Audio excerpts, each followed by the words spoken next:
সন্মুখত যি নিৰ্বাচন লোকসভা নিৰ্বাচন, এই লোকসভা নিৰ্বাচনত বৰপেটা লোকসভা সমষ্টিত যিটো মিত্ৰজোঁট বিৰোধী মিত্ৰজোঁটৰ পৰা দুগৰাকীকৈ প্ৰাৰ্থী আচলতে অৱতীৰ্ণ হৈছে। আৰু লগতে আমি এটা এনেকুৱা ধৰণৰ সমস্যাত আমি পৰিছিলোঁ যে আমি কাক সমৰ্থন কৰিম, এনেকুৱা এটা পৰ্যায়ত আছিলে। পৰ্যায়ত থাকোঁতে আমি বহুত আলোচনা বিলোচনা কৰিলোঁ। আমি বঙাইগাঁও জিলা ৰাইজৰ দলে আমাক চেণ্ট্ৰেলৰ যি কমিটি, চেণ্ট্ৰেল কমিটিয়ে তেওঁলোকে আমাক দায়িত্বটো দিলে যে আপোনালোকে নিজে দায়িত্ব লওক কাক ছাপোৰ্ট কৰিব। গতিকে তেনেকৈ আমি আগবাঢ়িলোঁ। গতিকে শেহতীয়াকৈ আমি যি বাহিৰা মানুহ যিবিলাক ব্যৱসায়ী, এই তেওঁলোকে আমাৰ অসমৰ মাটি বাৰীবোৰ কিনি ল'ব আৰু তেওঁলোকৰ হাতত টকা আছে। বিজেপি মানুহ এইবোৰ সেই মানুহবোৰে ইয়াতে আমাৰ এইবোৰ কিনি ল'ব, কিনি লৈ পেলাই আমাৰ মানুহখিনি য'ত নেকি আমাৰ থলুৱা মানুহে আজিলৈকে ভূমি পট্টা নাপাল, কিমান সমস্যাত ভুগি আছে। গুৱাহাটীৰ নিচিনা শিলাপুৰ নিচিনা জেগাত আমাক থলুৱা মানুহক তেওঁলোকে উঠাই দিব।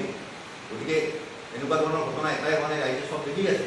গতিকে তেওঁলোকে বিচাৰিছে যেতিয়া আমাৰ ST SC এইবিলাক উঠাই দিয়ে, ৰিজাৰ্ভেশ্যনটো উঠাই দিয়া হ'ব, তাৰপিছতে তেওঁলোকে এই আমাৰ জেগাবোৰ লৈ লোৱাৰ এটা হয়তো চক্ৰান্ত আছে বুলি এটা অনুভৱ হয়। আৰু এইটোৰ ফলত কি হ'ব, আমি বাহিৰা মানুহৰ দ্বাৰা আমি প্ৰতাৰিত হ'ব লাগিব। ইয়াত বাহিৰা মানুহ আহি পেলাই আমাৰ জাগাবোৰ কিনি ল'ব।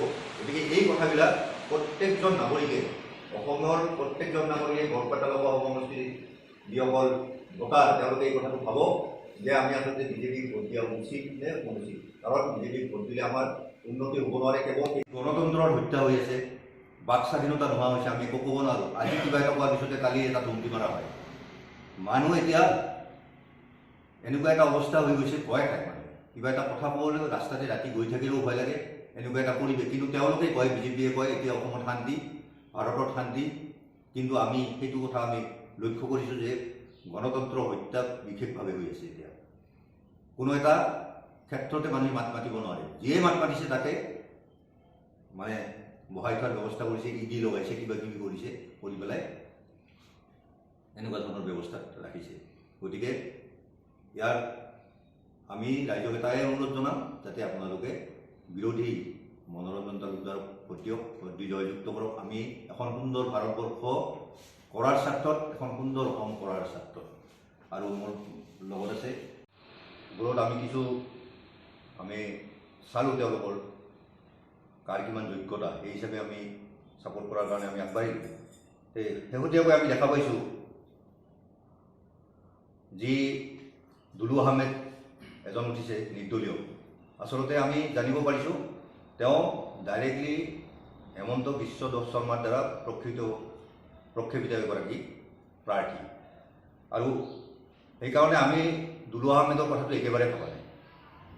কাৰণ তেওঁ আচলতে ইয়াত উঠিব নালাগিছিল বুলিয়ে ভাবোঁ। কিন্তু তেওঁ হঠাতে আহি পেলাই উঠি পেলাই আমাৰ ভোটখিনি ভাগ কৰাৰ কাৰণে, মিত্ৰজোঁটৰ ভোটখিনি ভাগ কৰাৰ কাৰণে তেওঁ সংখ্যালঘু এলেকাবিলাকত ঘূৰি ফুৰা আমি দেখিবলৈ পাইছোঁ।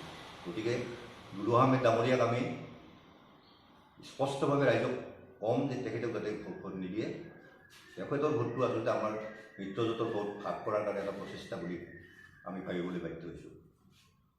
দ্বিতীয়তে আহিলে বিৰোধীৰ যি ফণীভূষণ চৌধুৰী ডাঙৰীয়া, তেখেতক বঙাইগাঁও ৰাইজে দিল্লীলৈ যোৱাটো বিচৰা নাই।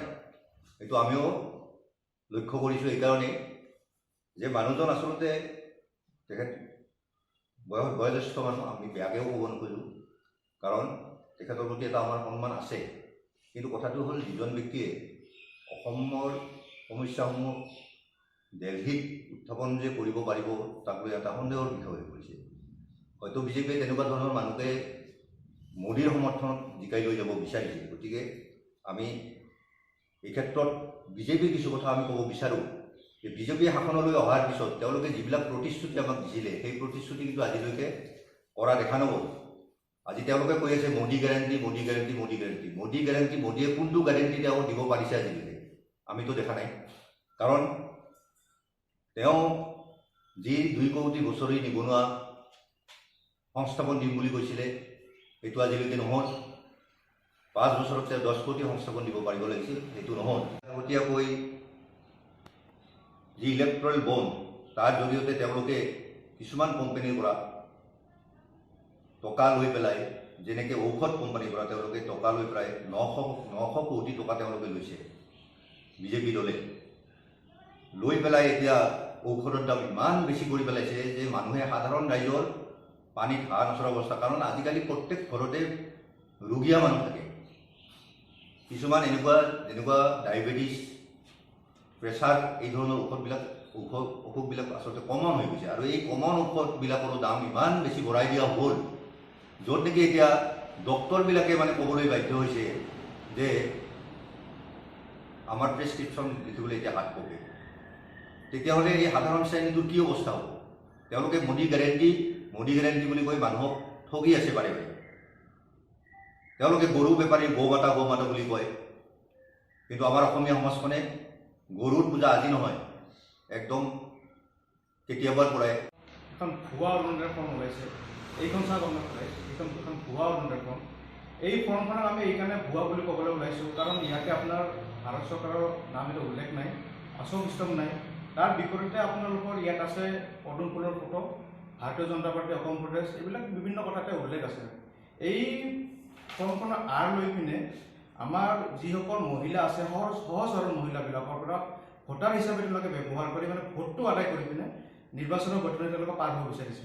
আৰু আমি দেখা পাইছোঁ বা শুনাও পাইছোঁ যে যিসকল মহিলাই মানে বিজেপিৰ মিটিঙত যাব নিবিচাৰে, তেওঁলোকক ভয় ভাবুকি ব্লেকমেইলিং কৰি এটা ব্যৱস্থা কৰিছে যে তোমালোকে যদি নাহা তেন্তে তোমালোকৰ অৰুণোদয়টো কটা হ'ব। আৰু কিন্তু সংবাদমালাৰ যোগেদি আমি মহিলাসকলক জনাব বিচাৰিছোঁ যে অসম বিধানসভাত এটা প্ৰস্তাৱ গ্ৰহণ কৰা হৈছে যে যিসকল মহিলাৰ ৰেচন কাৰ্ড আছে সেইসকল মহিলাবিলাকে অৰুণোদয় আঁচনি এনেই পাব। গতিকে হাবাথুৰি খাবৰ কোনো প্ৰয়োজন নাই। এই ফৰ্মখন সম্পূৰ্ণৰূপে ভুৱা এখন অৰুণোদয় ফৰ্ম ৰাইজক বিলাইছে। দ্বিতীয় কথাটো হ'ল নাগৰিকত্ব সংশোধনী আইন আমাৰ যিহেতু গৃহীত হ'ল, কেইদিনমান পূৰ্বে আমি দেখিবলৈ পাইছিলোঁ যে অৰুণাচলৰ এই কেন্দ্ৰীয় মন্ত্ৰী কিৰেণ ৰিজিজু তেওঁ এটা বক্তব্য দেখা পাইছিলোঁ যে অৰুণাচলৰ বাংলাদেশৰ পৰা অৰুণাচলত বসবাস কৰা 5 লাখ হাজং আৰু চাকমাক তেওঁলোকে অসমত সংস্থাপন দিব। আৰু এই বিষয়টোক লৈ মুখ্যমন্ত্ৰী হিমন্ত বিশ্ব শৰ্মা ডাঙৰীয়াৰ লগত তেওঁলোকে আলোচনা কৰিছিল। গতিকে যদিহে এই কথাটো যদি সত্য, তেন্তে আটাইতকৈ যদি বিপদ হ'ব আমাৰ ৰাজবংশী জাতিটোৱে বেছি ক্ষতি কৰিব। শিক্ষা দীক্ষাৰ ক্ষেত্ৰত আৰ্থিক সামাজিক আমি যথেষ্ট পিছ পৰি আছোঁ।